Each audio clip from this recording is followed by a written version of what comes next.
The loveliest angel. God the Father and God the Son began making the angels. They were such beautiful, shining creatures that it seems to me they could hardly stop making them. They made hundreds, no, thousands and thousands of them. So many we could never count them. But the heavenly home was a great, great place with ever so much room, and God didn't want any lonely, empty corners in it, I'm sure. And two, there had to be enough angels to be messengers to all the worlds. But all the while they were busy making angels, it seems to me, maybe God the Son was thinking about an idea. Wouldn't it be nice if they had an extra fine angel? One who could be their very special friend. I can imagine they're talking it over.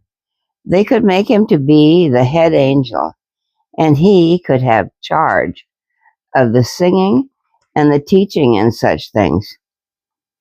They could arrange a special place so that he could sit near the throne. He could be the ruler of the angels next to them and be their very closest friend. So it was agreed. They made this very loveliest angel. They made him the highest of all created beings. He was taller and more handsome than anyone else. He was the wisest being in all creation. And when he sat near God's throne, the radiant light shone on him until he would shine with the dazzling splendor of the glory of God. Then there was the question of what to name him, for all the angels must have names. They decided to call him the light bearer, for it was his work to carry God's messages to the other angels. Lucifer is the way we say it in our language. It was a charming name for this loveliest of all the angels. The other angels all loved Lucifer. I'm sure they were proud to have such a gorgeously beautiful being for their leader. They trusted him and admired his wisdom. It was a pleasure for them to obey his commands, for he was gracious and kind to them. And how he could sing! God had made him with an unusually marvelous voice, and all hearts thrilled to hear his wonderful songs. How delighted they were to be in an angel orchestra or an angel choir and have Lucifer lead them in making heavenly music. When God the Father and God the Son looked out over their creation, they were well pleased. I like to imagine the suns and moons and stars made soft humming music as they whirled smoothly around their pathway through space.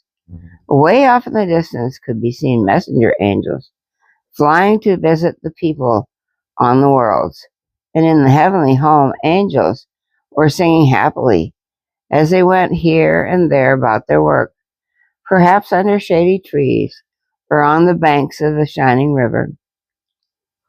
Little groups would gather to practice special music Lucifer had given them to learn. Everywhere was joy and peace. At certain times, all would come together in a beautiful meeting place before the throne of God.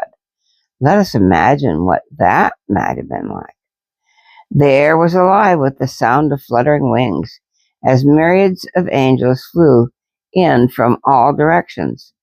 The messenger angels had to hurry in from their long trips, for they wouldn't want to be late. When the time came, they were all in their proper places, where they could look up and see the throne of God in a flaming blaze of golden light.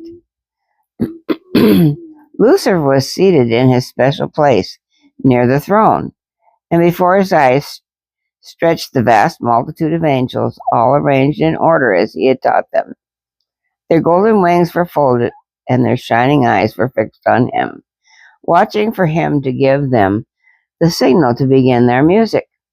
All heaven was hushed and waiting. Now it was time to begin. Let us picture how it might have been. Lucifer arose from his place and stepped before the angel throng. He raised his hand, and the trumpeters lifted the trumpets to their lips. At his signal, the silvery notes burst forth and seemed to pierce the very roof of the heavens in the call to worship. When the echoes had died away, Lucifer turned to the harpists. They lifted their hands to the harps, and at the signal, their fingers plucked the golden strings. Soft melodies floated out across the heavens like a fragrant perfume. When the harp tones had faded into the distance, all was still. Lucifer turned and faced the throne. He humbly bowed. Blessed God, he prayed, today we bring you the gift of a new song. It is a special song of praise and thanks to tell you that we love you. We hope that it pleases you well. Once more he turned to the angel choir. He lifted both his hands for attention. Then the song began, softly at first, and swelling louder and louder. They sang here, they sang there. They sang from the front and from the back, answering each other as Lucifer flashed the signals with his hands. Oh, it was glorious to hear. Such music we cannot even imagine. Finally, he lifted his hands high, and the trumpets and the harps and the singers all joined together in one final burst of grandeur that made the arches of the heavens ring. When the music ceased, all eyes turned upward to see if the new song had pleased God. And I can imagine the sweet smile on the face of God, the Son, as well as he beamed upon his angel children. Your new song is wondrous, beautiful. It is the loveliest you have ever done, and it pleases me well. At these words, the angels were so thrilled that they pitched a tune a note higher and sang the song all over again. When it was done, the voice of God, the Father, spoke out of the flaming light surrounding his throne. You are my beloved children, and I thank you for the gift of the beautiful song.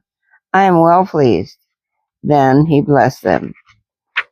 On hearing these words from God, the angels' hearts nearly burst with joy. With one accord, they bowed themselves low before him and adored him, their great creator. So ended the story for this evening. Oh, Aunt Trudy, said Margie with a sigh, you made heaven sound so real. How beautiful it must be. Yes, Margie, the Bible says it is more beautiful than our hearts can ever think or imagine. The finest stories we could think up about it wouldn't begin to measure up to the real thing. What are you going to tell us about tomorrow night? Dick wanted to know. Well, tomorrow night, I'll tell what happened when Lucifer got too curious about one of God's secrets. Then she laughed. And don't you get too curious about it tonight, for I won't tell. And off to bed they went.